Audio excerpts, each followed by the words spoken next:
Euh, alors, bonjour tout le monde. Ça nous fait un immense plaisir de vous accueillir aujourd'hui à la première séance de formation sur le programme de formation Grandir ensemble pour comprendre le développement émotionnel des enfants de 4 à 8 ans.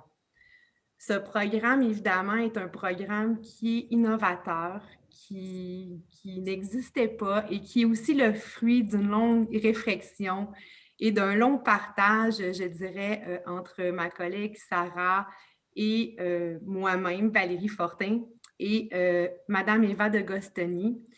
Et bien sûr, avec l'appui de notre directrice Annie Gros-Louis, qui est présentement en train de nous, qui est dans la salle. Donc, ce programme, en fait, on l'appelle Grandir ensemble. Et Grandir ensemble, on peut voir un logo. Et le logo qui est notre Tipeee, et qui est le Tipeee. Alors, ensemble, pourquoi? Ben, pour transmettre, pour partager, pour apprendre et pour rêver. Le visuel, en fait, je viens de vous le mentionner, qui est un tipi, il représente ce lieu sécurisant où chacune des perches représente le respect, la force et l'espoir. Également, le tipi est le lieu où chaque adulte a le devoir de protéger, d'accueillir, d'accompagner l'enfant dans son développement afin qu'émergent ses dons. J'aimerais aussi remercier toutes les personnes de la C3SPNQL qui ont été de grands collaborateurs aussi et qui permettent la diffusion et la promotion de la formation, ainsi que tous les collègues du CEPN qui travaillent en arrière-scène, mais qui font en sorte de nous supporter et de rendre cette formation accessible. Donc, sans plus tarder, j'aimerais vous présenter ma collègue Eva et Sarah. Merci. Alors, je suis Eva de Gostigny. Ça fait longtemps que je travaille auprès des jeunes dans les écoles partout au Canada. Je suis psychologue scolaire et alors c'est pour ça que pour la plupart, je me suis occupée avec des enfants en difficulté. Mais ça me fait plaisir d'être parmi vous, faire partie de ce programme innovatrice. Et puis, moi, j'ai travaillé au début de ma carrière avec des communautés Premières Nations et au nord du Saskatchewan et puis au Yukon aussi. Et puis maintenant ici au Québec. Alors, je connais un peu de vos communautés, de votre culture un petit peu. J'ai appris des choses, les gens qui étaient vraiment gentils avec moi. Et j'apprécie beaucoup les forces que vous avez. Je suis conscient aussi qu'il y en a des grands défis, mais le programme qu'on va présenter, c'est un programme qui vraiment essaye de travailler les forces et de travailler vos instincts propres pour comment répondre aux besoins de vos jeunes. Alors, vous allez avoir 12 sessions de théorie, mais je pense qu'on va essayer de faire notre mieux de placer sa théorie dans la pratique et dans la culture. C'est à Sarah maintenant. Kwe Kasinoïchek, Sarah Clarence Chinekashin, Mashtu Yachnuchin. Je suis conseillère à la réussite scolaire au CEPN depuis 4 ans maintenant en langue et culture. Ensuite, je suis aussi une artiste, une personne, deux esprits. Je m'engage le plus possible à essayer de rapprendre ma culture. Également, je fais des efforts pour réapprendre ma langue et c'est pour moi un devoir de m'engager auprès des enfants, du travail qu'on fait avec vous pour que vous soutenir dans ce devoir-là de faire grandir nos enfants, qu'ils deviennent des individus fiers et forts.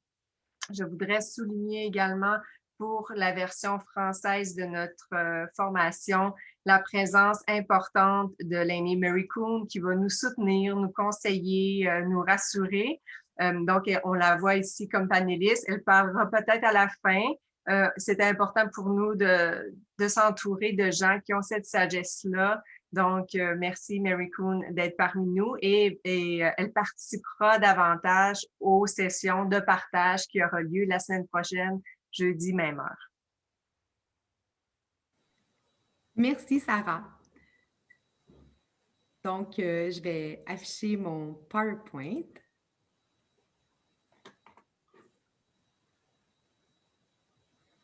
Est-ce que vous voyez mon écran? On le voit en formule. Oui, parfait. Ça va bien? On le voit? Merci. Alors, le programme Grandir ensemble, je vais me présenter aussi, je crois que je l'ai oublié, donc Valérie Fortin, conseillère en adaptation scolaire au CEPN. Et ça fait maintenant près de 5 ans que je travaille avec Sarah et voilà. Donc, sans plus tarder, Grandir ensemble, notre programme de la journée, on a un volet qui est théorique, qui est en formule Zoom webinaire, et on a une formule partage, donc une rencontre de partage qui suit la théorie, et je vais demander à Sarah de vous en parler davantage. La formule partage a vraiment été développée pour qu'on développe ensemble notre savoir-être. Donc, c'est à partir de vos observations, à partir de vos réflexions, à partir de nos invités spéciaux qu'on va avoir à chaque semaine et de la sagesse aussi, des bons commentaires, de l'écoute de nos aînés, qu'on va pouvoir vraiment amener la réflexion beaucoup plus loin, passer de la théorie, bien sûr, mais vraiment d'entrer dans la pratique, de mieux comprendre qu'est-ce que c'est ça, ce programme-là, et de le mettre en action surtout. Donc, vous allez vivre probablement plein d'émotions au travers de cette formation-là qui parle vraiment à notre cœur. Donc, je vous demande vraiment une ouverture d'esprit, une ouverture du cœur. Soyez indulgents envers vous, envers nous aussi. On ne fait pas ça souvent devant les gens, mais ça demande un peu un regard sur soi, puis c'est important pour avancer. Chez les Premières Nations, on apprend tout au long de la vie. Donc, si on veut continuer d'avancer, d'intervenir d'une meilleure façon, nous allons vous donner des pistes de réflexion qui pourront ensemble faire avancer tous ces gens-là vers une direction qui, je crois, est vraiment bénéfique pour tout le monde. Une petite question technique. On enregistre chacune des rencontres et elles seront disponibles et déposées sur le lien, sur la playlist, la liste YouTube du CEPN. Donc, il suffit d'aller dans YouTube et d'écrire CEPN et vous allez avoir accès aux formations qui seront déposées. À chaque semaine, on écrit aussi le lien Zoom et on vous fait un rappel sur la page Facebook du CEPN des rencontres qui sont à venir. Et le fonctionnement, c'est que notre partie théorique, en fait, aujourd'hui, qui est, je dois dire, une initiation, une introduction au programme. Donc, on met la table. Donc, et après, on vous laisse une partie de questions-réponses. Je l'ai dit tout à l'heure, mais pour écrire vos questions et vos réponses, il suffit d'aller dans la partie Q et R. Donc, Sarah, qui est notre hôtesse de la journée, donc va lire les questions et pourra nous les adresser à la fin de la rencontre. Puis, il y a un petit sondage à laquelle qu'on va vous joindre le lien seulement qu'à la fin, et c'est seulement pour pouvoir avoir vos adresses courriel et créer en fait un canal de diffusion pour pouvoir vous envoyer du matériel si vous en voulez, mais aussi pour vous rappeler les formations. Puis, de ce fait, on veut savoir en fait qui vous êtes, de quel coin vous êtes aussi. Donc, sans plus tarder, commençons. On est prête? Il y avait une question sur les PowerPoint. Les gens voulaient savoir s'ils vont avoir accès à... Au PowerPoint? Oui, les PowerPoints seront disponibles. Je vais pouvoir les envoyer à l'adresse courriel que vous allez me laisser dans votre sondage. Donc, après la rencontre ou demain matin, je pourrai vous faire parvenir le PowerPoint. Alors, aussi, je fais un petit clin d'œil, c'est que sûrement qu'il y a des gens qui sont peut-être parents ou qui travaillent auprès des enfants du préscolaire. On a créé notre propre programme de maternelle 4 ans, et lorsqu'on regarde l'arbre, il y a différentes sphères. Et le programme d'aujourd'hui, c'est qu'il vient mettre de la table, il vient nous aider, nous, adultes, à permettre à nos enfants de bien se développer affectivement et émotionnellement. Alors, le titre de la rencontre aujourd'hui, qui est une introduction à comprendre le développement de l'enfant selon l'approche développementale. Alors, c'est qui l'enfant? C'est qui ces petits-enfants qui ont environ 4 ans, 5 ans, 6 ans? Et c'est quoi leur personnalité? En fait, ces enfants sont égoïstes, charmants, impulsifs, irréfléchis, adorables et curieux, joyeux.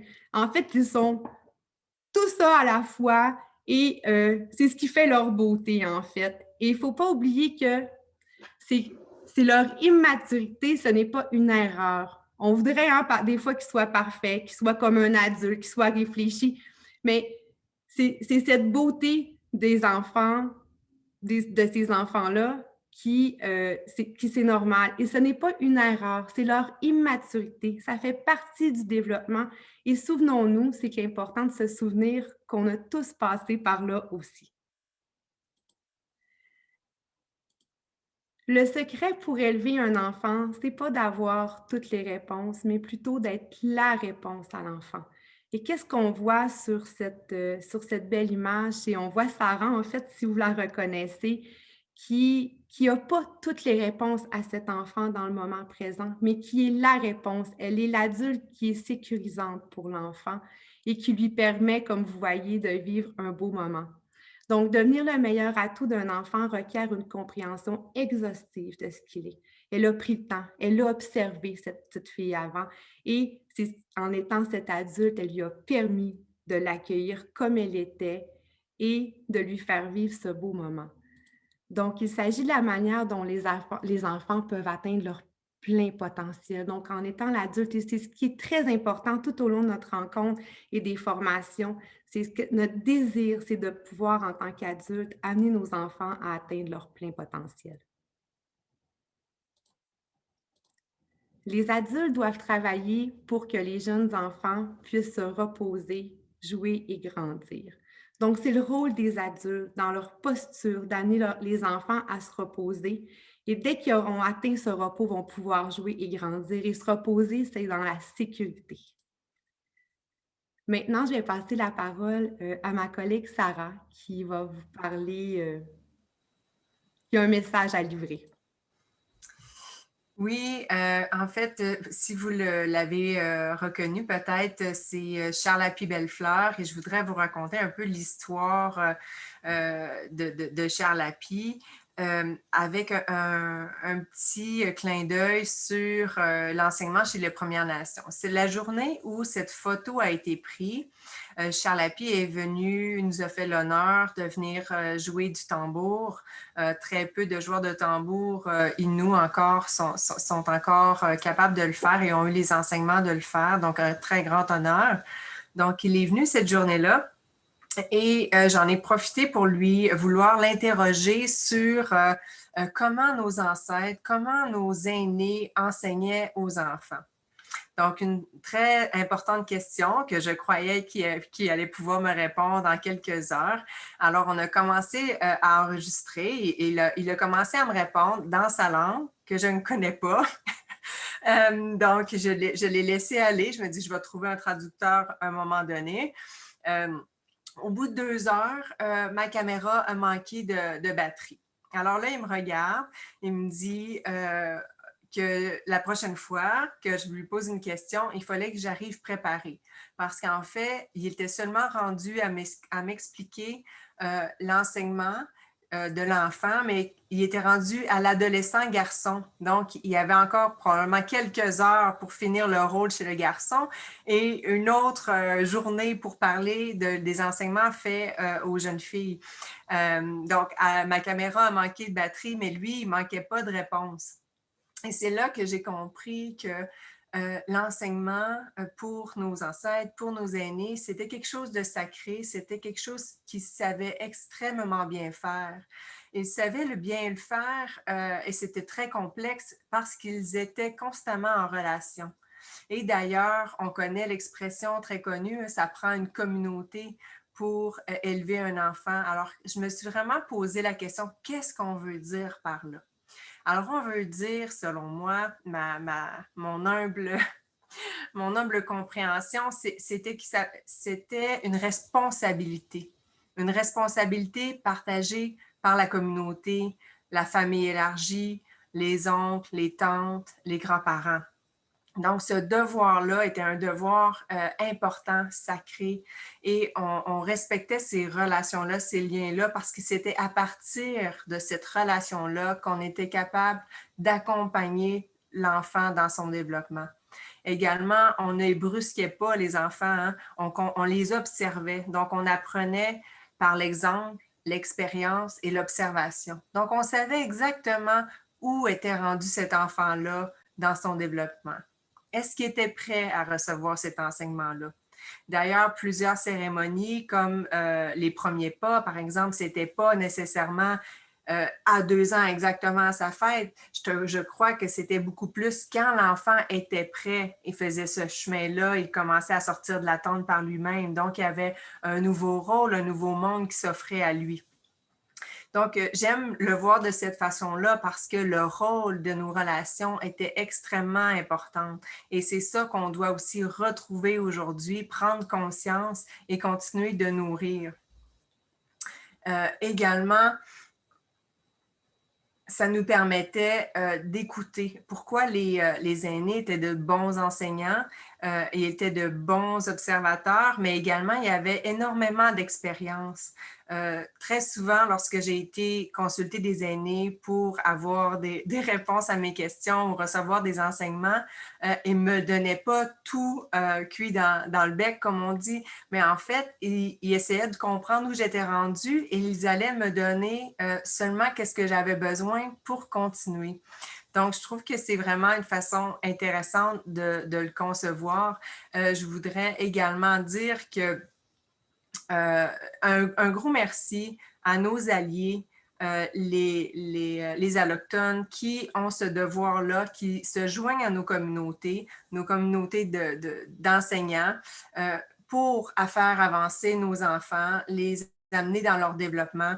Donc, c'est vraiment un grand honneur de pouvoir enseigner aux enfants et ils le font avec nous et on a un devoir en tant que Première Nation de les initier à notre façon de voir, à notre vision du monde, à nos façons de faire, à notre savoir-être et à nos valeurs. Également, qu'est-ce qu'on voit sur cette photo? On voit les sphères du développement, hein, selon la roue de médecine également. Donc, on voit la sphère émotionnelle, la sphère spirituelle, le physique et le mental. Et on comprend très bien que tout ça est interconnecté et interrelié. Donc, si notre émotionnel va pas bien, ben physiquement, ça ira pas bien non plus. On peut juste le voir hein, quand on a un travail à faire. Hein, si on est vraiment en colère, mais le travail ne se fera pas. On doit revenir au calme pour que ça puisse se faire. Donc, c'est l'importance de prendre conscience de tout ça. Donc, quand on enseigne aux enfants, si un enfant est dans la même disposition, s'il est triste, bien, peut-être que là, qu'est-ce qu'il a besoin dans le moment? C'est peut-être pas de faire des mathématiques, c'est peut-être d'autres choses. Donc, on va explorer ça ensemble aujourd'hui et dans les 12 prochaines formations. Et surtout, on va avoir besoin de vous lors des sessions de partage parce que c'est à partir de vos observations aussi qu'on va être capable de nourrir ensemble notre développement. Et je dis tout ça avec une grande humilité et c'est la raison pour laquelle on va faire venir des gens qui ont dans leur bagage ces spécialisations-là, ces domaines d'études-là et aussi on va aller se nourrir à la richesse de nos aînés. Donc, on va revisiter tous ces concepts-là vraiment plus en profondeur dans des exemples concrets lors des formations. Merci, Sarah. Alors, en fait, aujourd'hui, en 2001, on a en 2001, 2021, on a la chance d'avoir les neurosciences et les neurosciences viennent expliquer en fait souvent qu'est-ce que Sarah me raconte, ce que vous saviez déjà. Mais la beauté, c'est que maintenant, on peut voir qu'est-ce qui se passe dans le cerveau, chose qu'on ne pouvait pas. Donc, ce qui apporte des réponses concrètes. Et les neurosciences, qu'est-ce qu'ils viennent nous dire, c'est que lorsqu'il y a une maman qui a eu un petit bébé et quand elle a eu son bébé et qu'elle lui a parlé, la neuroscience a permis de voir que dans le cerveau de l'enfant, c'est la partie langagière qui est allumée. Donc, l'enfant, c'est sa partie qui reconnaissait, il y avait la reconnaissance de la parole de la mère. Et quand l'infirmière a parlé, donc il ne la connaissait pas, c'est l'hémisphère droit qui était à la reconnaissance de la voix. Donc, son cerveau est comme, je la connais pas, elle, je la connais pas. Donc, c'est ça qui est venu allumer. Donc, je ne sais pas, Eva, si tu veux ajouter sur ça. Oui, mais c'est exactement ça, c'est que dès le début, l'enfant est fait pour l'attachement. Et dès le début, son cerveau fonctionne plus efficacement en attachement. C'est très important. Et je ne sais pas, Madame Lassonde qui a fait la recherche, je ne sais pas si c'est ça qu'elle cherchait, mais nous, c'est ça qu'on voit. Absolument. Oui. Merci. On peut passer à la prochaine. Alors, l'approche toutes les informations qu'on va partager avec vous, c'est basé sur un paradigme développemental créé par Dr. Gordon Neufeld, qui est psychologue du développement de Vancouver. Et heureusement, c'est un homme, très grand homme, qui est capable vraiment de regarder et de mettre ensemble des grandes théories de la psychologie liées avec les neurosciences. Et heureusement, il nous a donné cette carte pour nous guider. Et c'est ça que nous allons partager avec vous. Et puis, on va apporter avec nos connaissances, on va apporter la pratique, les enseignements des aînés. On va tout mettre ensemble, mais heureusement, il nous a donné comme une base. Et une chose qu'il nous a dit, c'est que vraiment, il y a 3 grands clés pour mieux comprendre nos jeunes. Premièrement, c'est la maturation. L'enfant à quel âge? Grande différence entre un enfant de 4 ans et un enfant de 14 ans. Très important de comprendre que le petit de 4 ans a un autre niveau.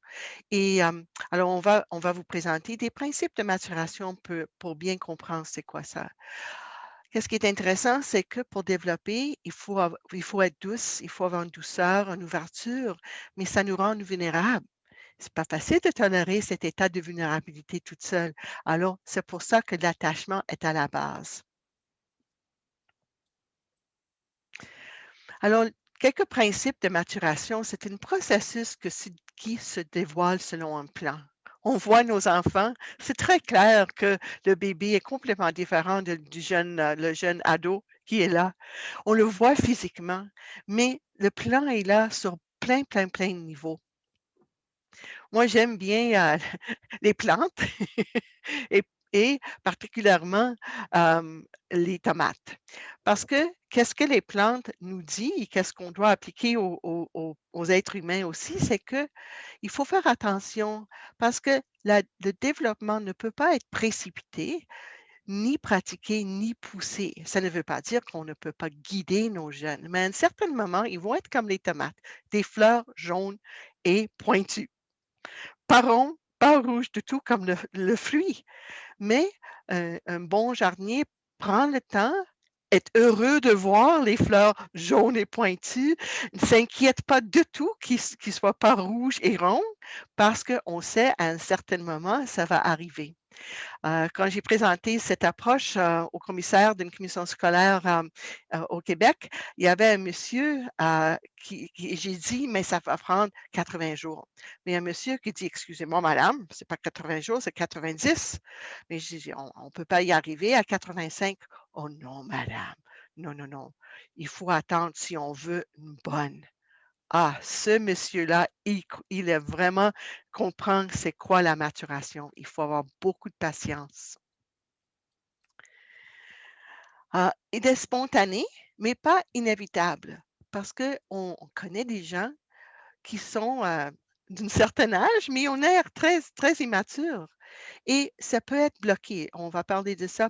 Quelles sont les circonstances qui peut bloquer le développement d'une jeune. Et souvent, quand j'étais avec des enseignants, ils étaient capables de me dire: «Ah, Eva, celui-là, il a 10 ans, mais il a l'air d'une préscolaire». Ah, exactement ça. Malheureusement, il est bloqué dans son développement. C'est pas un manque d'intelligence, mais il y a un blocage qu'il faut respecter. Mais les bonnes nouvelles, c'est que le potentiel continue tout le long de la vie.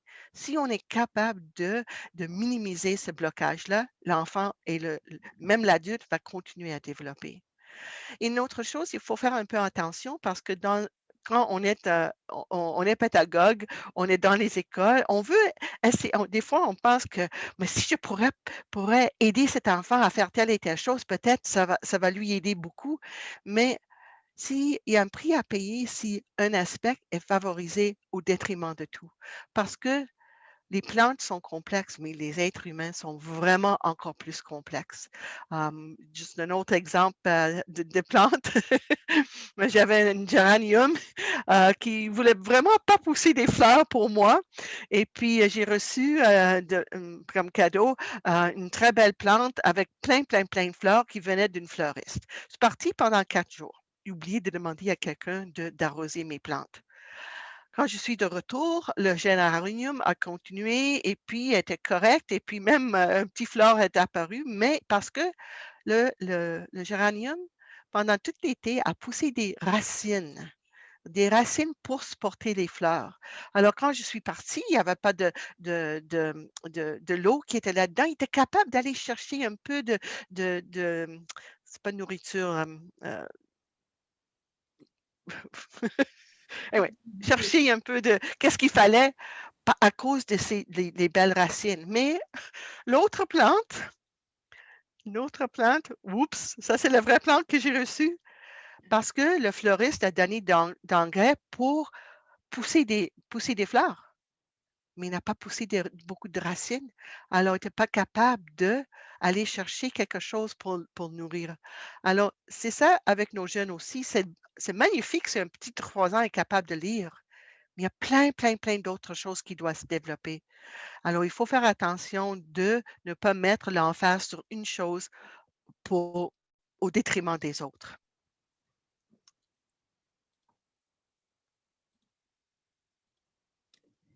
Alors, à retenir, merci Eva. Alors, à retenir, c'est que le bon développement nécessite de la patience et de la confiance. Il y a une énorme différence entre un enfant qui agit de façon mature et un enfant à qui on donne le temps de devenir mature. Donc, il peut faire semblant on peut demander à un enfant de partager, hein, mais est-ce qu'il est vraiment rendu là? Donc, il va pouvoir partager pour avoir notre attention ou il le fait vraiment parce que intrinsèquement, parce qu'il est rendu là et que c'est bon pour lui. Donc, on peut entraîner un enfant dès un très jeune âge à faire de nombreuses choses, mais il ne faut pas confondre cela avec de la maturité, comme Eva nous a parlé tout à l'heure. Donc, cette image-là, on l'aime beaucoup, en fait, qui est un dessin animé et on voit la mère qui est en train de parler à son enfant et il répond, bien sûr que j'agis comme un enfant, je suis un enfant. Donc, hein, c'est ça, souvent on exige beaucoup, mais ils sont juste des enfants, hein, donc il faut se ramener à dire qu'ils sont des enfants. Alors, continuons. Comment savons-nous qu'un enfant se développe bien? Alors, Dr. Neufeld nous donne une explication, en fait. Donc, il y a 3 processus pour la maturation. Il y a son langage propre à lui et vous allez entendre les termes plus régulièrement. Et donc, un des premiers processus est l'émergence. Donc, l'enfant qui est émergent, le processus intégratif et le processus adaptatif. Et on va les voir aujourd'hui rapidement. Mais au fil des formations, on va revenir aussi sur chacun de ces concepts. Donc, l'enfant émergent, le processus émergent. Qu'est-ce que c'est que ça? Donc, le processus émergent, c'est l'émergence, c'est comme l'énergie que l'enfant a en dedans de lui. Puis des fois, nous, on l'a aussi, cette énergie-là. On la sent, il y a comme une boule. C'est le feu pour se mouvoir, pour faire quelque chose. Et l'enfant est rempli de vitalité, de viabilité et il est prêt à s'aventurer. Donc, l'image qui est devant nous représente très bien l'enfant émergent qui est devant une carte et qui est prêt aussi là, à dire quel chemin je pourrais prendre. Donc, on voit qu'il y a un mouvement. Et c'est un être qui arrive à être séparé, qui peut fonctionner par lui-même et de façon indépendante. Eva, si tu veux ajouter quelque chose, tu es la bienvenue. Donc, l'enfant émergent, regardons comment il est, l'enfant émergent. Donc, l'enfant émergent, il est curieux. Il fait des plans, a ses propres idées et valeurs. Il est créatif. Il est rempli de vitalité. Il a le sens des responsabilités. Il est indépendant et conscient de la limite des autres. Mais comme vous voyez, ça prend du temps à arriver à chacune de ces caractères, de ces qualités-là, en fait. Et on le voit là, chez des enfants, je vois faire des plans. Genre, des fois, je regarde mon garçon, il arrive de l'école. Ah, j'ai un plan, je m'en vais construire quelque chose. Et il y a cette créativité-là et on le voit. Donc, c'est palpable aussi dans l'observation. Et comment ça se produit? Comment qu'on arrive à amener à l'enfant à être émergent? C'est lorsque ses besoins d'attachement sont comblés que l'émergence se produit. Donc, quand il sait qu'il est en sécurité, il peut s'aventurer parce qu'il sait qu'il y aura toujours quelqu'un pour lui. Maintenant, on a l'autre processus qui est le processus intégratif. Donc, ça, c'est l'être social. Donc, un être social. Et on voit ici sur la photo, c'est un être qui est capable de vivre simultanément avec lui-même, mais avec les autres aussi. Et c'est un être qui est civilisé, responsable, prévenant et respectueux. Et on voit ici la photo qu'il représente bien. Donc, chacune des petites filles ont leur chaudière rouge et elles s'amusent chacun individuellement, mais on voit qu'il y en a une qui vient chercher, qui vient dire que ça serait peut-être plus le fun. Donc, elle vient partager un bout de bois avec l'autre pour aller chercher cette sociabilité-là. Donc, ce sont des fruits, ça, du processus intégratif. Le processus intégratif, comment ça se produit? En fait, c'est comme un bol dans lequel il y a plein d'éléments qui sont conflictuels. Je veux partager, je veux donner, mais je veux garder. Donc, prenons par exemple un enfant qui voudrait jouer avec qui voudrait partager ou qui voudrait prêter, qui a un jouet. Donc, d'un côté, il veut garder son jouet pour lui parce qu'il aime tellement ça, jouer avec sa voiture, puis il passe tellement du bon temps, puis il construit quelque chose, mais d'un autre côté, c'est qu'il sait que s'il partage, il va avoir des amis avec lui. Donc, c'est un défi entre l'autre. Est-ce que je préfère avoir la voiture pour moi ou avoir des amis puis avoir moins la voiture? Donc, qu'est-ce que ça permet? C'est que le processus intégratif, c'est comme une lampe frontale que j'aime bien comme image, c'est que ça permet d'élargir la vision et la perspective de l'enfant. Exactement. Alors, Eva? Oui, mais encore une fois, ça, c'est vraiment lié avec le développement du cortex préfrontal de notre cerveau. Le cortex préfrontal se trouve ici, c'est un cortex assez important, et le corps calleux qui rejoint les deux parties du cerveau, hémisphère gauche, hémisphère droite. On va parler de ça dans une autre de nos sessions. Mais qu'est-ce qui est important à comprendre, c'est que particulièrement le cortex préfrontal commence à s'engager seulement à l'âge de 5 ans. Et c'est pour ça que c'est tellement difficile pour un petit de 4 ans de vraiment partager. Parce que pour partager, il faut avoir cette capacité de tenir dans le cerveau mes besoins à moi et les besoins d'autres.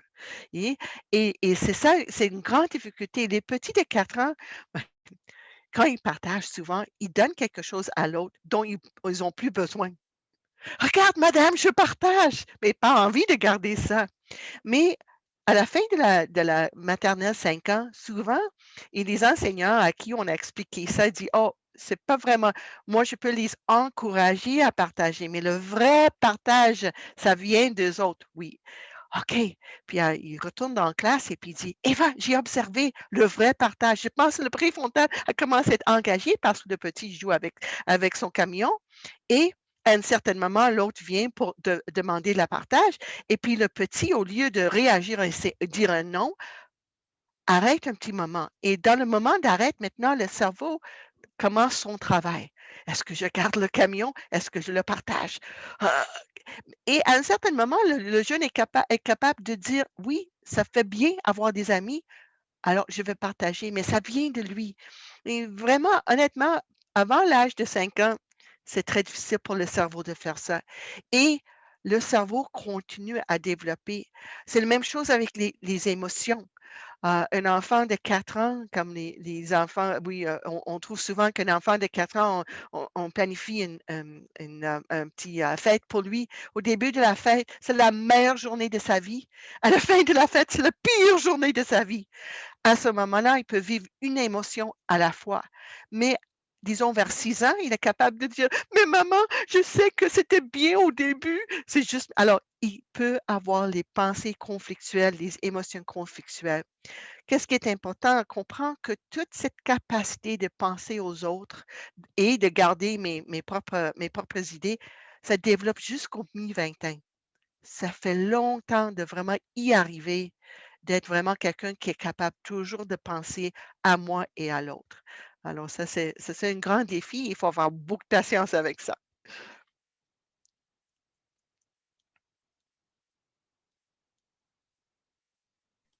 Alors, Ton l'enfant micro, oui. intégratif, comment il est l'enfant intégratif? Alors, il est coopératif, tempéré, bienveillant.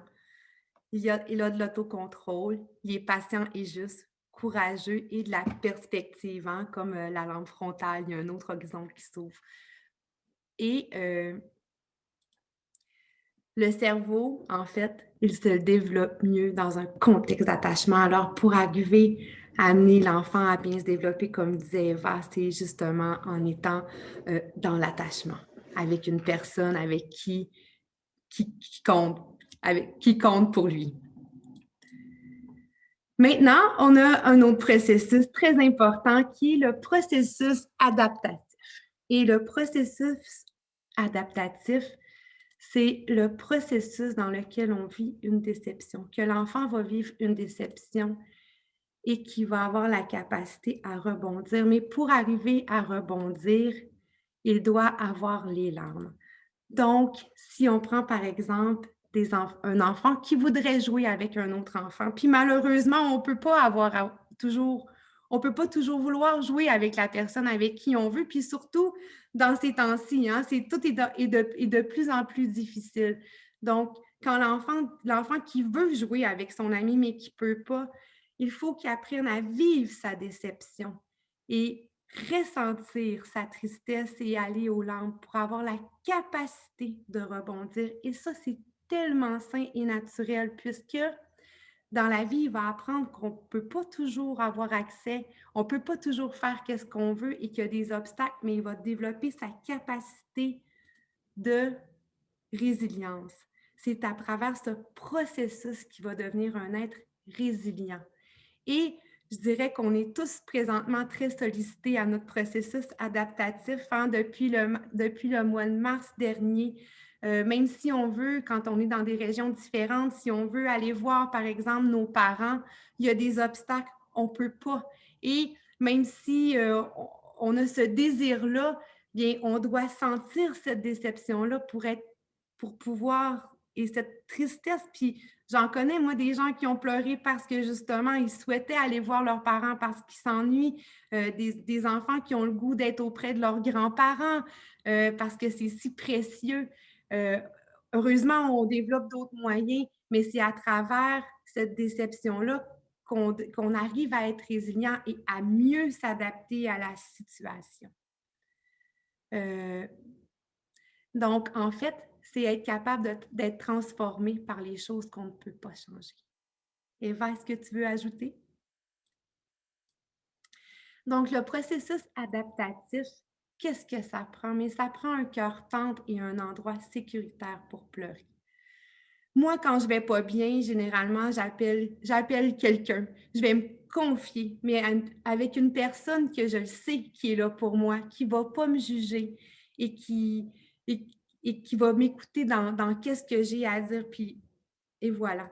Et ce cœur tendre, en fait, qu'est-ce qui permet? C'est la capacité à tolérer la vulnérabilité.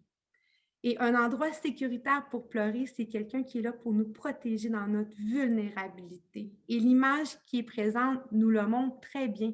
On voit l'enseignante qui a pris la petite fille et à l'écart d'un groupe pour justement la protéger, pour lui permettre de vivre son émotion. Et on voit sa main qui est très réconfortante. Donc, c'est comme elle lui crée, elle est le tipi pour l'enfant, ce lieu sécuritaire qui lui permet de vivre son émotion. Donc, l'enfant qui est adaptatif, il est comment? Bien, il apprend de ses erreurs et de ses échecs. Il accepte les limites et les restrictions parce qu'il a appris à être face à un non. Hein, il a vécu ce processus-là. Donc, il arrive à accepter les limites qu'on lui impose. Il passe par-dessus les handicaps, les obstacles. On le dit, hein, il est résilient, débrouillard, et il a confiance devant l'adversité, il a cette capacité à rebondir. Et on voit sur la photo qu'on ne voit pas très bien, mais à côté, c'est une fontaine d'eau, donc je suis très certaine que vous êtes capable de vous l'imaginer.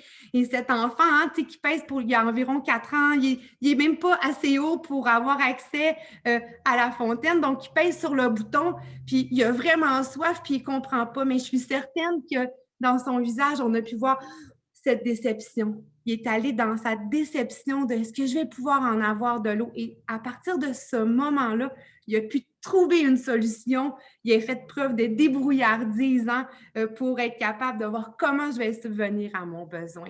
Donc, l'adaptation, encore une fois, elle se manifeste dans un contexte d'attachement.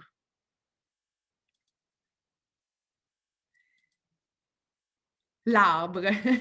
L'arbre qui représente, je trouve tellement que c'est important, puis je vais vous dire qu'on en a parlé longuement de cet arbre, mais en fait, quand on regarde l'image, elle parle d'elle-même et on peut voir les racines qui sont profondément ancrées, qui sont profondément dans le sol, mais il y en a plusieurs et c'est comparable aux racines de l'attachement. Et ces racines-là ont fait en sorte que l'arbre a pu grandir, a pu maturer, grossir. Et qu'est-ce qu'on voit?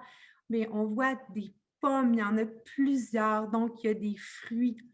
Et qu'est-ce qui a permis ça, en fait, que l'arbre puisse avoir des fruits? C'est qu'il est attaché. Et donc, tout comme notre enfant, tout comme l'arbre, a besoin de ses attachements, a besoin de cette nourriture, a besoin d'être nourri affectivement pour pouvoir développer sa capacité, son processus adaptatif émergent et intégratif. Quand on regarde ici, c'est toutes des mots, toutes des choses qu'on vous a dit de chacun des processus. En fait, ce n'est pas tant les mots qui sont importants, mais de comprendre le processus et que lorsqu'on donne le temps à l'enfant, bien, on va voir les fruits du travail qu'on a fait avec lui et qu'on doit l'avoir laissé grandir.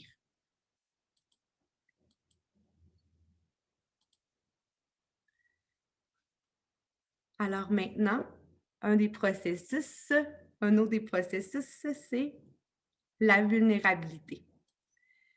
La vulnérabilité, cette image-ci le représente très bien, hein, c'est qu'on voit l'adulte qui dépose doucement une plume sur la joue de l'enfant et on voit le visage de l'enfant qui est très sain, elle est sereine, mais il fallait qu'elle fasse confiance à l'adulte pour pouvoir se laisser aller et pouvoir être dans cet état et accueillir ce que l'adulte avait à lui offrir. Donc, les principes de la vulnérabilité, c'est que la croissance nécessite la douceur et demande à la personne d'être vulnérable. Mais lorsque le cerveau se sent trop vulnérable, il se protège. Donc, quand il y a trop de vulnérabilité, il y a un mécanisme de défense qui se produit et le cerveau, oups, c'est trop, il nous arrête. Donc, mais lorsque le cerveau, en fait, se protège, bien, il ne peut pas se développer parce qu'il est en mode protection. Il ne peut pas faire deux choses à la fois, donc il est en mode protection. Et c'est qu'est-ce qui crée, en fait, cette carapace que l'enfant va ériger ou toute personne qui a de la difficulté, c'est que trop de séparation, trop d'alarmes et trop de honte vont faire en sorte que ça crée un petit cœur de pierre. Un cœur de pierre. Et c'est cette carapace-là. Et l'enfant ou toute personne ne veut plus par la suite. Pourquoi? Parce qu'elle ne veut pas être blessée. Et c'est que le cerveau est en mode protection. Donc, quand on est en mode protection, on ne peut pas grandir. Mais comme Eva nous disait un peu plus tôt, c'est que la chose qui est vraiment belle, c'est que le processus humain, le potentiel humain, c'est là pour toute la vie. Donc, ce n'est pas parce qu'un enfant est bloqué maintenant qu'il ne pourra pas se débloquer et atteindre son plein potentiel. Mais pour ce faire, il va vraiment avoir besoin d'un adulte sécurisant et d'avoir les ingrédients gagnants. Donc, justement, et là, quand on voit qu'il y a trop de séparation, trop de honte et qui est dans son cœur, souvent, qu'est-ce qu'on voit? Bien, c'est de l'immaturité émotionnelle. Et je vais reprendre tout à l'heure l'exemple d'Eva qui disait, bien, j'ai des enfants au secondaire, ils ont 14 ans, mais on dirait que finalement, ils ont 7 ans. Mais c'est justement, ils ont probablement leur cœur de pierre et leur carapace. Alors, qu'est-ce qui nous rend le plus vulnérables? C'est important d'aller voir qu'est-ce qui nous rend le plus vulnérables en tant qu'être humain. Et pour tous les êtres humains, c'est de faire face à la séparation. Alors, la séparation est un des plus grands traumatismes que l'être humain ne veut pas être mis devant. Et qu'est-ce que c'est la séparation? Mais c'est faire face à la séparation. C'est de ne plus être avec, c'est d'avoir la perte de la proximité. Quand on parle de séparation, ce n'est pas juste une personne qui est décédée ou une personne qui est partie longtemps, mais c'est aussi de ne pas pouvoir voir la personne quand je veux. On vient de le dire, hein, on est en mode COVID, on est séparé des gens auxquels on est attaché. Et pour certaines personnes, ça peut être plus difficile que d'autres. Et aussi, pour un enfant hein, qui ne connaît pas, pour qui le temps, c'est difficile. Moi, je me souviens, puis j'en ai des grands souvenirs quand j'étais petite, puis que mon père allait me reconduire à la garderie, j'avais 4 ans. Et je me souviens que 5 minutes avant d'arriver, je pleurais et je pleurais encore arriver. Tout mon souvenir, c'était, je sais que je pleurais tout le temps quand je devais quitter mon père. Mais pourquoi? Parce qu'on était tellement bien ensemble, puis je ne comprenais pas pourquoi on devait être séparés. Donc, mais même s'il revenait me chercher, tous les soirs, il revenait me chercher, il ne me laissait pas tomber, mais cette séparation-là. Puis parfois aussi pour un enfant en très jeune âge, genre les dodos, les routines du dodo, il y a une séparation. Donc, on va le voir plus en profondeur au fil des sessions, mais c'est de garder en tête que ce n'est pas juste une personne qu'on ne peut plus voir, mais on peut être prêt et c'est dans certains moments qu'il y a une séparation. Donc, qu'est-ce que ça fait? C'est que ça crée une alarme de séparation. Et l'alarme de séparation, c'est une menace. Une menace de ne pas être avec la personne, de ne pas appartenir, de ne pas être pareil, de ne pas être aimé et de ne pas compter. Donc, ça, c'est tous des éléments qui créent cette séparation-là. Eva, je ne sais pas si tu veux rajouter quelque chose. Parfait, non, c'est beau. Alors, qu'est-ce qui se passe quand nous sommes face à la séparation? C'est que le cerveau est activé pour régler un problème. Donc, il y a une émotion. Et regardez le mot quand on le décompose, motion. Et motion pour un mouvement. Donc, ça crée un mouvement, ça crée une émotion, donc ça fait bouger les choses. Et je vous laisse, Eva, vous expliquer cette partie un peu complexe. Merci Valérie. Alors, c'est ça exactement. C'est tellement intéressant parce que Dr. Neufeld a vraiment bien étudié qu'est-ce qui se passe parce que, oui, on sait comme pour les êtres humains, séparation ou face à la séparation. Ça ne veut pas dire, c'est juste l'idée que peut-être cette personne va me rejeter, etc. Alors, ça va déclencher des choses en nous. Et il y a 3 grandes émotions. Et ce n'est pas seulement Dr. Neufeld, mais il y a plein d'autres chercheurs qui sont en train d'étudier nos réponses comme êtres humains. Ils sont maintenant déterminés qu'il y en a vraiment 3 à la base. Il y a la poursuite. La poursuite, c'est très facile. C'est que, disons, mon mari est parti en voyage et il a oublié de me texter qu'il est arrivé, très bien arrivé. Alors, la poursuite, ça veut dire quoi? J'attends. À un certain moment, j'ai dit, je vais lui texter pour voir est-ce que ça va pour lui. et, et pour réétablir cette relation. Et c'est tellement important, c'est ça qu'on a fait au début de la pandémie. C'est on a tout appelé nos amis, voir est-ce que ça va, est-ce que ça va, est-ce que ça va, parce qu'on voulait vraiment être certaine de rester en relation. Et puis maintenant, on utilise le Zoom, plein de choses pour rester en relation face à la séparation. Mais ça se peut aussi que la poursuite, ce n'est pas assez. Disons, j'écris mon mari et puis il me répond, hey, oui, je suis arrivé, laisse-moi tranquille. Oups, maintenant je tombe peut-être en alarme parce que je ne veux pas je ne veux pas être tannant pour lui. Alors je vais me retirer et juste une fois par jour, je vais lui demander: «Est-ce que ça va? Est-ce que ça va?» OK, alors ça va. Mais à un certain moment aussi, j'ai, ça se peut que je deviens un peu frustrée parce que, disons, c'est maintenant la pandémie, il y a encore plus de choses menaçantes. Pourquoi il ne comprend pas que c'est important pour moi d'avoir cette rassurance?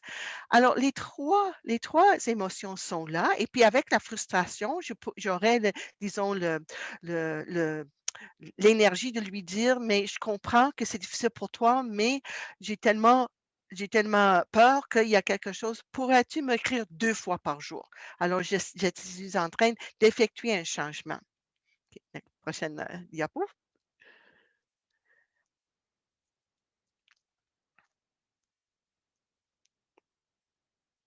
Est-ce que ça va pour la OK, c'est ça.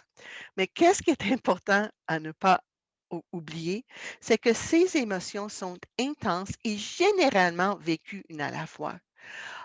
Et mais parce qu'ils sont vécus une à la fois, disons, je suis, en poursuite et à l'âme avec mon mari, mais il retourne à la maison, mais j'ai pas lui parler de mes frustrations.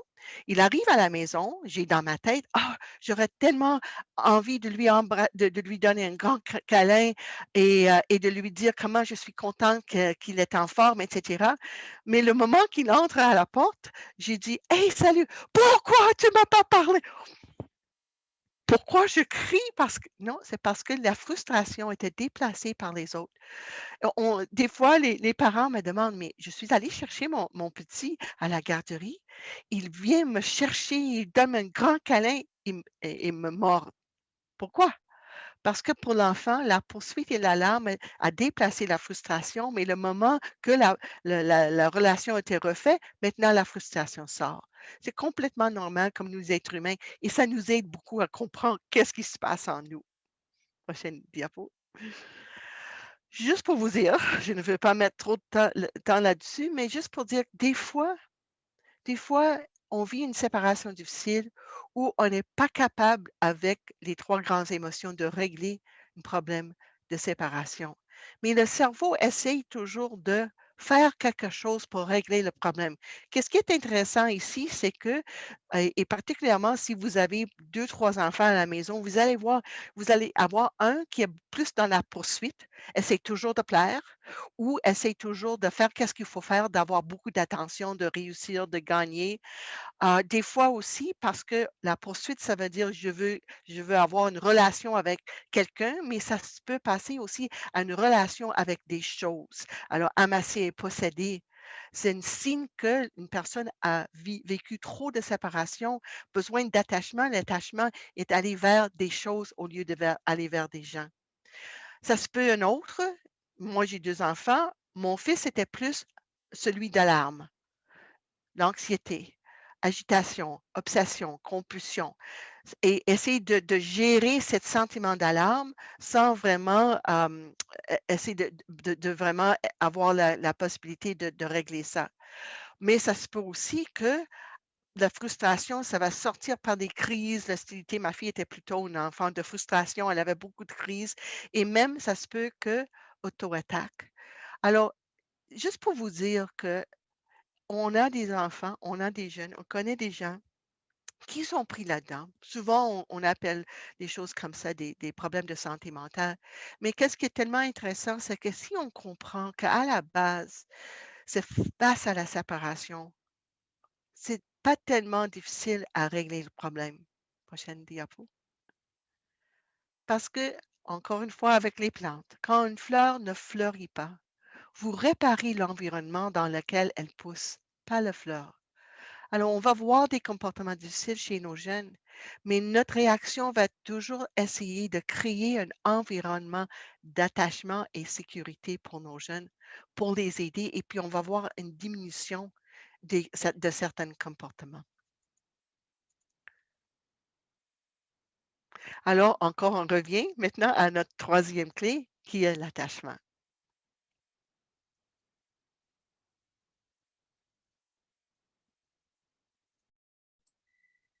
Alors, on voit ici hein, cette belle image, mais cette douceur de l'enfant qui se laisse complètement aller, hein, qui se laisse toucher. Donc, il y a eu ce lien. Donc, l'adulte a amené l'enfant vers elle.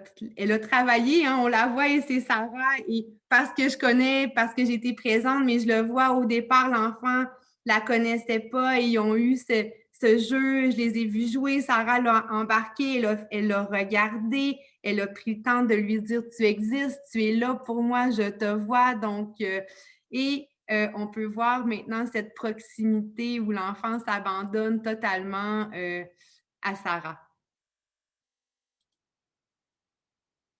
Donc, nos principes de l'attachement.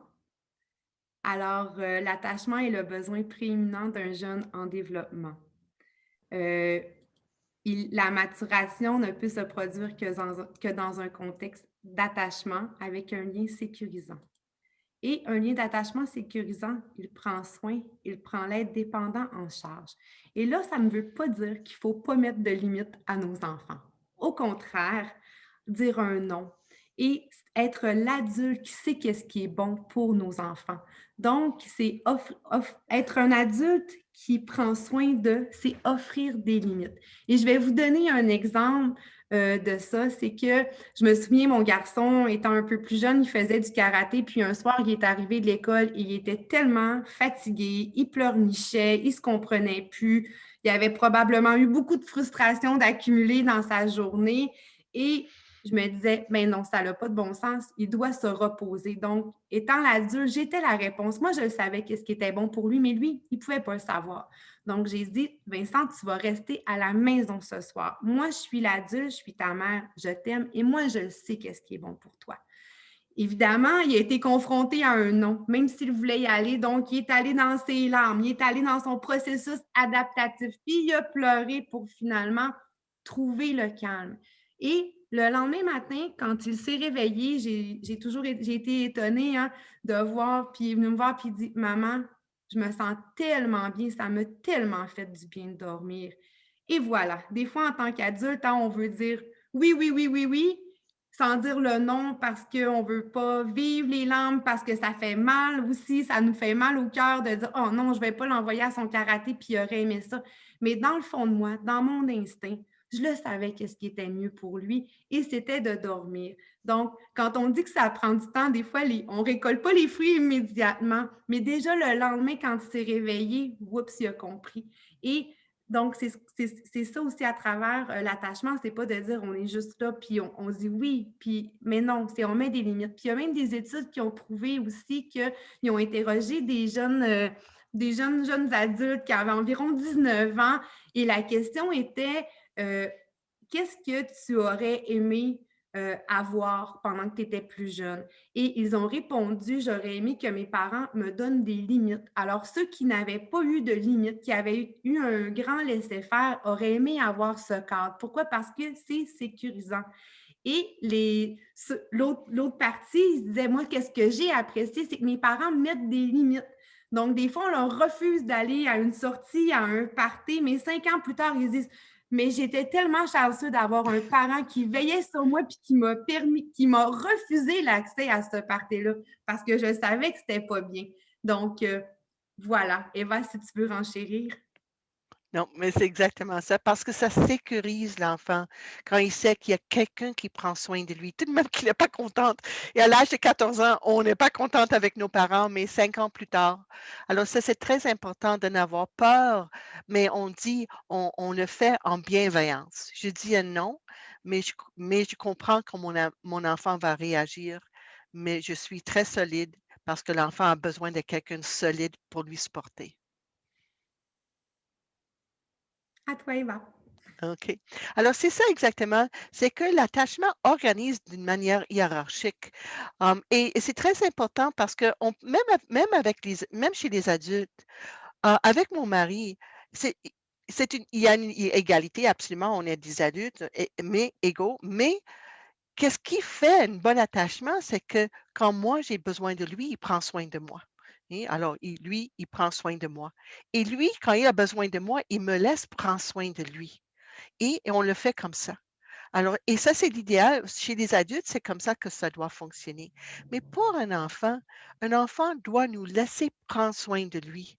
Et ça doit être toujours l'adulte qui prend le rôle de guide, rôle de celui qui prend en charge. Et ça nous donne la possibilité d'agir d'une autorité naturelle. Heureusement, il y a un autre instinct qui vient vraiment avec l'attachement, c'est que ça rend attachant et tolérant. Je me souviens que, parce que on se demande des fois comment on peut, heu, comment tu peux être avec un enfant comme ça? Mais si je suis en attachement avec lui, je vois moins. Je parle toujours des enseignants de la maternelle qui doit faire plein de choses pour les petits, les nés, et cetera, des choses un peu désagréables, mais ils adorent les petits, alors ils sont d'attachement, ils sont capables de le faire. Mais les enseignants au secondaire, ils se demandent: «Comment tu peux faire ça?» Mmh, parce que les autres, ils ne sont pas attachés aux petits, mais les enseignants de maternelle, ils disent au secondaire: «Je ne comprends pas comment vous pouvez toute la journée passer toute la journée avec les jeunes qui disent "whatever", avec les tatous, avec le ci, le ça». Comprends pas parce que les autres, ils ne sont pas attachés. Alors l'attachement, heureusement, ça nous donne la capacité de tolérer beaucoup plus, d'aimer, de soutenir. Qu'est-ce qui est le clé? C'est que ça assure une chez-soi où l'enfant est capable de faire un repos. Et c'est ça. Puis Sarah va nous montrer une situation qui était l'idéal pour démontrer ça. L'attachement aussi donne des repères. Tellement important de ne pas oublier que si on ne sait pas quoi faire, on cherche quelqu'un pour nous guider. Et c'est très important que les jeunes aient confiance en nous parce que quand ils ne savent pas quoi faire, qu'ils vont chercher quelqu'un pour les guider. Et c'est de notre rôle comme adulte de gagner l'attention de l'enfant, de le guider, de le diriger et de transmettre notre culture. Mais on doit être dans une position d'attachement. Il doit avoir confiance en nous, qu'on va prendre soin des autres. Alors, c'est un peu difficile parce que des fois, on fait des choses où l'enfant perd la confiance en nous et c'est à nous de toujours regagner ça parce que si les jeunes, si quelqu'un, un jeune qui ne sait pas quoi faire, cherche l'idée d'un autre jeune, il va être guidé par un autre immature.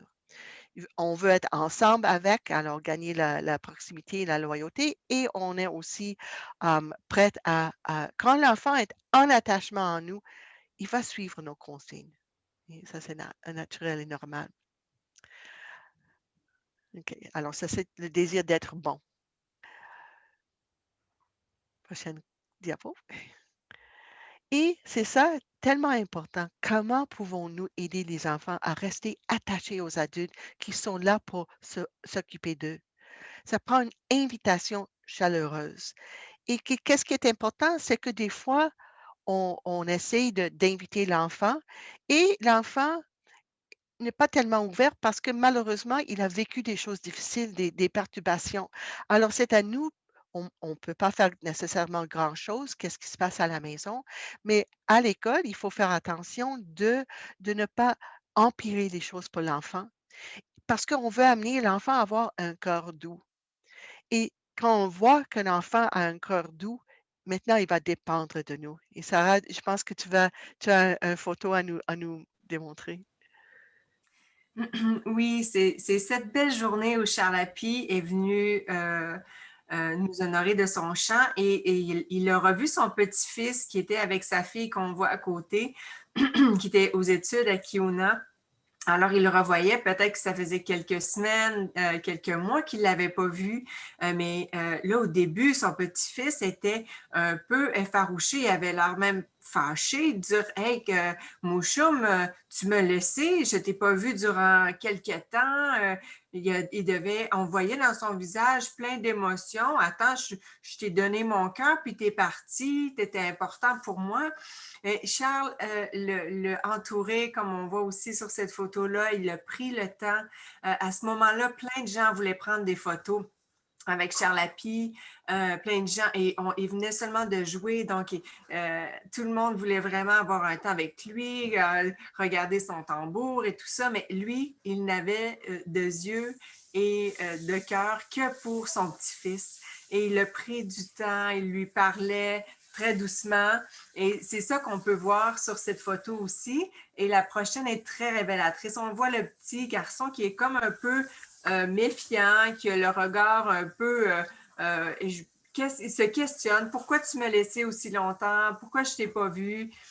Et à la fin, quelques heures après, au rassemblement, lors des présentations, toute la soirée, regardez le petit endormi sur son mouchoum, son lieu sécurisant, son être, son arbre solide qui est là pour lui, qui l'entoure de tout son amour.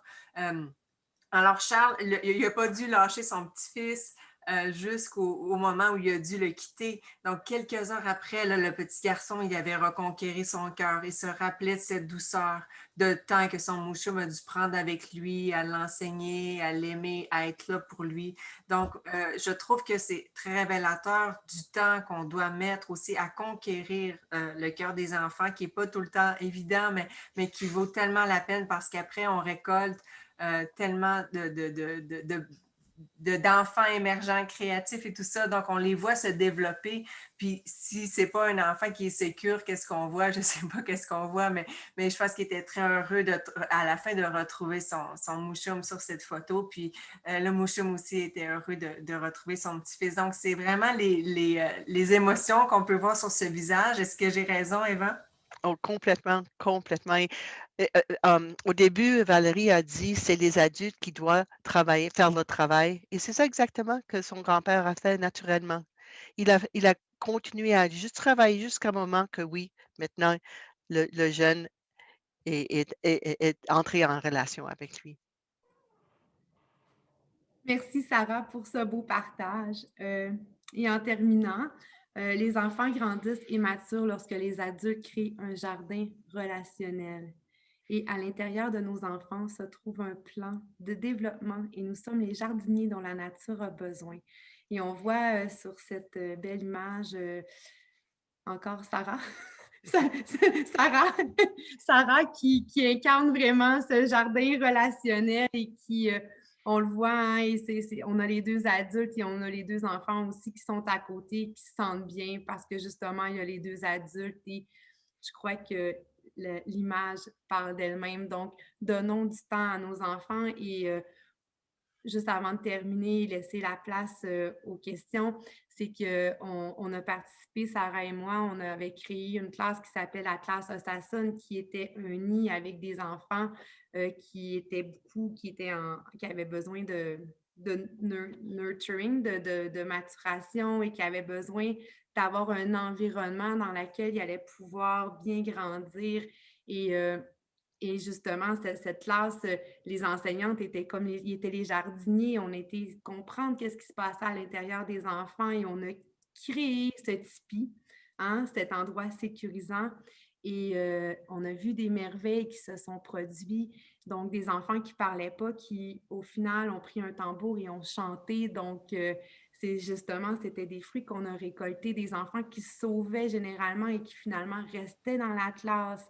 Des enfants qui se faisaient des cols. Donc, il y a eu plein, plein de belles choses, mais quand on prend le temps, on donne du temps au temps et qu'on est en bienveillance, il y a des belles choses qui se produisent. Donc, est-ce qu'on peut arrêter le partage d'écran? Oh non, attendez. Donc, Juste avant qu'on passe à la période de questions, la semaine prochaine, on a une rencontre de réflexion, de partage, en fait. Sarah vous en a parlé. Donc, venez vous joindre à nous et venez vous joindre à nous. On a Mary Coon qui se représente aussi. Et là, on va pouvoir aller plus dans le concret, dans l'expérientiel de tout ce qu'on vient de voir. Ça fait beaucoup, mais on vient de mettre la table. Donc, en vous quittant, on vous demande d'observer des enfants de différents âges, d'essayer de voir comment ils agissent des différents niveaux. Donc, si vous avez la chance d'être dans une école, mais vous pouvez aller faire un tour dans la classe de maternelle 4 ans, dans la classe de maternelle 5 ans, de première année, puis voir cette différence juste en observant, juste dans l'observation et sans être dans le jugement, mais dans le respect de cette différence. Et aussi, observer des moments de séparation, soit que vous pouvez vivre ou de vos enfants, puis qu'est-ce que ça l'entraîne. Donc, soyez des observateurs jusqu'à temps qu'on se rencontre, puis on va se nourrir de ça pour la prochaine rencontre. Donc, ceci, Eva vous en a parlé, donc la paradigme du docteur Neufeld, qui est celui dont on parle aujourd'hui, et Deborah McNamara, qui les deux ont écrit des livres et qui supportent là, la théorie, la paradigme sur l'attachement. On vous invite à répondre au formulaire qui nous aidera à vous transmettre également les informations et à mieux connaître les gens qui étaient présents aujourd'hui à la formation. Donc, c'est vraiment important pour nous et on peut aussi recevoir vos commentaires pour nous améliorer. On a des commentaires. Merci de nous laisser des commentaires dans le chat. C'est vraiment intéressant. Valérie, on avait une question de Karina et la question était, lorsqu'on parlait de la séparation, est-ce que de se voir par une caméra, est-ce que ça fait la même chose que se voir en vrai? Pas la même chose, mais est-ce que ça peut voir par caméra, est-ce que c'est la même chose? C'est ça, c'est exactement la question lorsqu'on parlait de la séparation. Ouais, peut-être je peux répondre à ça, mais honnêtement, comme être humain en 3 dimensions, ça c'est l'idéal. Et c'est ça qu'on vit. On parle beaucoup des problèmes de santé mentale. Notre bien-être émotionnel est vraiment affecté par le fait qu'on ne voit pas nos bien-aimés en 3 dimensions avec le sentiment touch, c'est le toucher, oui, les sensations. Alors non, c'est pas la même chose, mais dans les circonstances, on n'a pas d'autres moyens. Alors on fait notre mieux de garder cette relation au moins en 2 dimensions avec le visuel et c'est très important, et c'est pas l'idéal, mais il faut au moins faire le plus qu'on peut se faire dans le moment. Mais ça affecte les jeunes, ça affecte les grands-parents, ils manquent beaucoup aux petits. C'est un grand manque, oui. Aussi, ben, j'aimerais rajouter, c'est qu'en fait, c'est certain que ça peut pallier à certains moments, hein, c'est bien de l'utiliser. Je me souviens, mon fils qui était très petit, et petit, on parle de 8 mois environ, et son père était parti travailler à l'extérieur, et je me souviens d'une nuit où il n'y avait plus rien à faire, il faisait juste pleurer, et je me souviens, j'ai appelé son père à 2 heures du matin, puis j'ai dit: tu peux-tu m'aider? Je ne sais pas quoi faire. Et finalement, par instinct, on a mis le téléphone sur le speechphone et il a chanté la chanson qu'il chantait toujours à son fils. Et ça l'a pris 30 secondes et il s'est endormi. Donc, c'est à ce moment-là, c'est des moments marquants où on se dit, il avait vraiment besoin, même s'il avait 8 mois, il s'ennuyait de cette voix, de ce réconfort. Donc voilà, fait que je pense qu'on est chanceux de pouvoir utiliser cette technologie pour créer des ponts, pour pouvoir se parler. Puis, mais effectivement, quand on peut pouvoir se voir, on aime cette proximité de pouvoir se toucher. Alors voilà, est-ce qu'il y a d'autres questions pour le moment? Je suis très contente, là, les réponses rentrent sur le sondage. S'il vous plaît, c'est vraiment important pour nous d'avoir vos commentaires. Puis aussi, je vois, on me demande s'il y a du matériel plus concret. On va vous fournir des affiches au fil du temps. C'est justement la rencontre de partage. Puis évidemment, il n'y a pas de grille puisque on est dans le développement, dans l'observation de l'enfant pour l'amener, mais ça sera important de vous entendre aussi parce que lors de la rencontre de partage, on est en construction puis on va tout le faire ensemble, mais effectivement, on pourra vous offrir des choses plus concrètes et des lectures du matériel, mais pour ça, ça me prend vos adresses courriel et c'est en remplissant le formulaire que je vais pouvoir les avoir. Il nous reste encore 10 minutes. On pourrait répondre encore à une ou deux questions très facilement. On vous remercie pour vos commentaires. Mary Coon, si tu as quelque chose à nous partager, n'hésite pas, ouvre ton micro. Je sais que tu as une équipe technique avec toi. Sinon, on va revoir Mary Coon et elle va aussi pouvoir nous aider dans ce cheminement-là qu'on veut faire ensemble pour amener nos enfants à être des enfants forts, des enfants qui sont créatifs. Donc, on vous remercie aussi, les gens, de votre attention et du temps que vous prenez, de votre intérêt pour les enfants. Oh, Mary Coon! Oui. J'ai trouvé bien intéressant parce que moi, j'ai été élevée par ma grand-mère. Ma mère est morte quand on était jeunes. Puis j'ai beaucoup de questionnements par rapport à l'aspect culturel quand les intervenants vont travailler avec les jeunes. Surtout dans l'appartenance. On dit que c'est important l'attachement sécurisant. T'sais. Puis l'enfant, il apprend, quand il y a un attachement, il apprend avec un adulte de respect. Puis souvent, c'est par le nom de respect.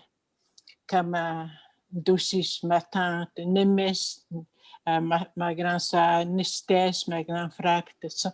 Parce que dans notre langue, on voit où qu'il est la personne. L'attachement est sécurisant pour l'enfant. Puis je me demandais, avec ces personnes-là qui vont travailler, il serait important de développer quelque chose pour l'attachement sécurisant, pas des choses culturellement qui vont aider l'attachement, qui va être plus de confiance, de respect aussi pour l'autre, parce que souvent, l'enfant, il va l'amener quelque chose de chez eux. S'il n'est pas respecté, s'il n'est pas écouté, il va le mettre ça sur l'intervenant qui va travailler avec eux. C'est tout le temps une réflexion que en tout cas, je l'aime bien, votre formation. Non, mais c'est ça que je voulais dire. Oui, merci Mary. J'ai l'impression qu'on va avoir des beaux partages. Ça met la table à la semaine prochaine. Je pense que beaucoup de gens nous écrivent qui ont hâte à la semaine prochaine. Puis même si vous avez des adolescents, moi, là, j'ai plus d'enfants de 4 à 8 ans, mais je le fais avec mon fils qui a 14 ans. Depuis qu'il avait 12 ans, il était toujours dans sa chambre. Là, je sais comment je vais aller chercher son cœur. Je sais qu'il m'aime. Je sais qu'il sait que je l'aime. Mais là, j'allais juste des fois m'asseoir avec lui. J'étais sur mon cellulaire, j'écoutais un film, mais j'étais juste à côté. À un moment donné, hop, je commence à le flatter dans le dos. Puis là, après, c'est quelques temps, plusieurs fois, je l'ai fait avec lui. À un moment donné, c'est lui qui venait me chercher. « Hey, tu viens-tu? On passe-tu un moment ensemble? » T'es belle, Mary Coon, mets pas ta main.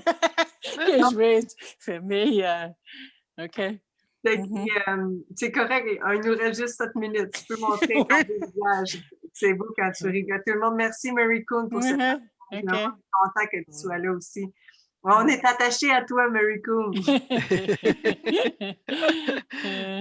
Est-ce qu'on avait d'autres questions? Peut-être même une question. Très intéressant, très enrichissant. Bon, c'est bon. Donc, c'est ça qu'on veut faire aussi, Mary Coon. Les gens qui sont avec nous dans nos écoles, qui peuvent avoir des formations comme ça, pour qu'ils comprennent mieux l'importance d'être présents pour ces enfants-là. Parce que souvent, c'est ces gens-là qui sont là pour protéger les enfants dans les écoles, pour leur enseigner. Il y a quelqu'un qui a dit, ça me fait penser aux blessures qu'on fait aux gens des communautés par le roulement du personnel. Oui, et qu'est-ce je pense que Sarah, tu as partagé ça aussi, mais oui, c'est triste vraiment, mais des fois, il y a des choses, on n'a pas beaucoup de possibilités de changer des choses, mais exactement, une fois, il y avait une classe qui était référée à moi, le monsieur m'a dit, mais cette groupe-là, il est complètement impossible, mais j'ai dit, qu'est-ce qui se passe? Mais c'est le 3e enseignant qu'ils ont eu. OK. Alors, c'est à nous de faire autrement pour aider les jeunes qui vivent les séparations comme ça. Oui, c'est exactement. Mais...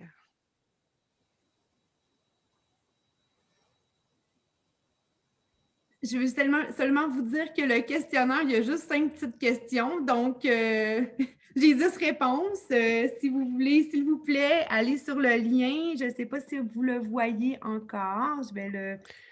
Peut-être remettre parce qu'à Oui, cause je vais des le autres. remettre. Oui. Je peux le remettre tout de suite, ben. Oui, oui.